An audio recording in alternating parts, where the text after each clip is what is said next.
Oh, hi, I'm Dr. Heath. I'm a psychoanalyst. Football touches us on deep levels.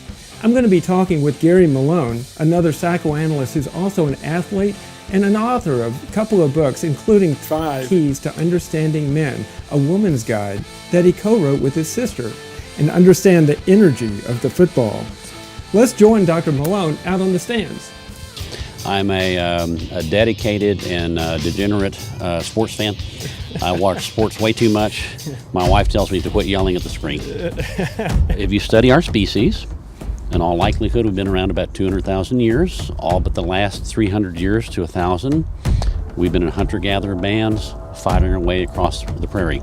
Yeah, not cities, not even villages. Agrarian culture didn't even start till about 2,000 years ago. It hadn't become part of our real culture the last 200 to 300 years. The human species is around 200,000 years, but hominids have been around dramatically longer than that.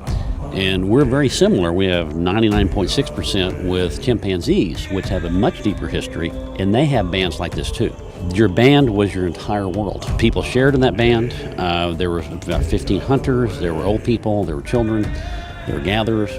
And when you encountered another band, very often there were limited hunting territories. You'd have to have a conflict with other band for the hunting territories. There's conflict over the younger women. About 15 of us would go out, somebody calls the play. We have a mammoth, 2 guys are blockers, a couple of chasers, a bunch of stabbers. You better call the play, you better do your job right, or else you're not going to eat.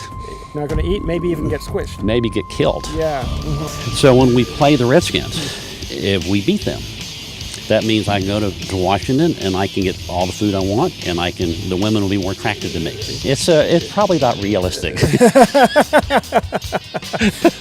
I'm sure you're going to go to Washington and see what I can do, right? When the game's over, you sit for 10 or 15 minutes and you get up and move on. You go do the dishes. We will engage in sports activities either we participate in or that we participate in vicariously.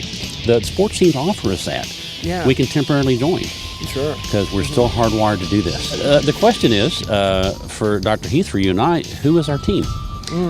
Who's our tribe?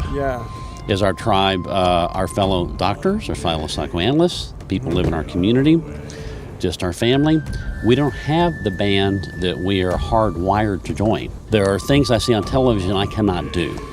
I cannot throw a football down the field. I cannot hit somebody in the face without them hurting me. I can't shoot a basketball from half court like Curry did last night. Did you see that? No. He made a shot from over the half court line at the end of the half against the Clippers.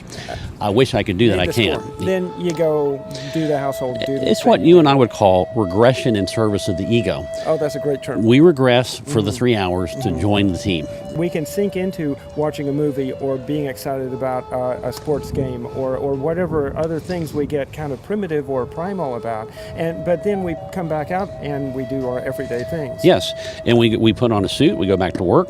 We don't hit anyone in the face. We speak in articulate terms. We don't grunt at people. Do you have the little foam brick that you throw?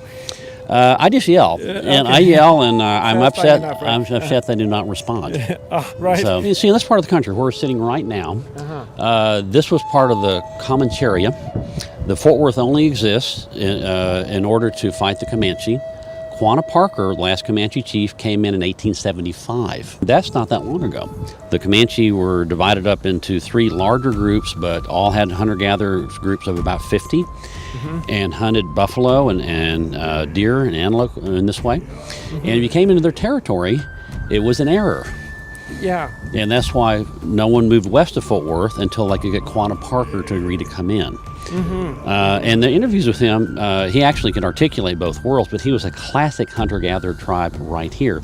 There still are some people, the Kung people in South Africa.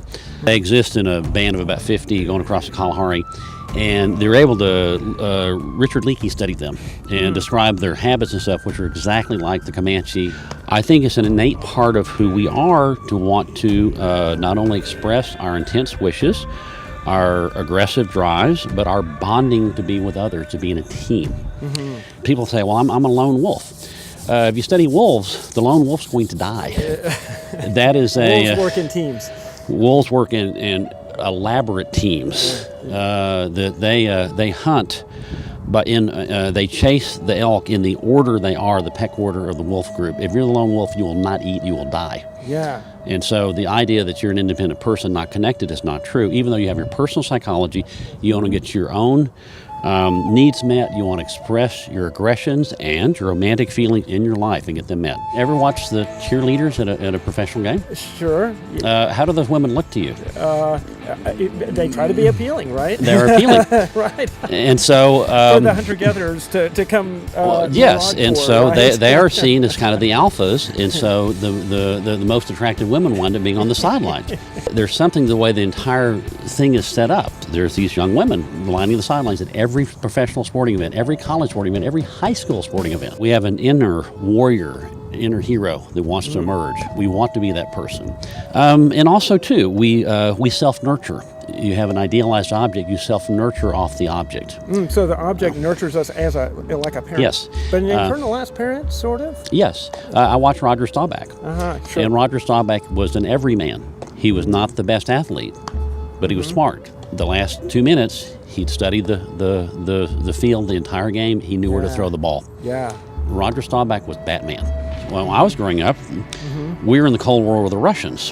What mattered was, did we beat the Russians and the East Germans in the Olympics? Sure. We couldn't really fight them on the battlefield because the war would have been too horrific. We had thermonuclear bombs in. But as we sent David out to fight Goliath, we sent our champions out. Sure. And they represented us. Yeah. And when Don Scholander won in swimming, I won. Yeah. So tell us about your books. The first book, I wrote these books with my sister. It was called The 5 Keys for Understanding Men, A Woman's Guide. You can still get it on, I think they still get a print version. You buy an e-version. You buy it for $2 on your Kindle. You can have my entire life's work for $2. The other book was written about 4 years ago. It's called What's Wrong with My Family. It's about understanding family functions. So embrace your inner hero and get into the game.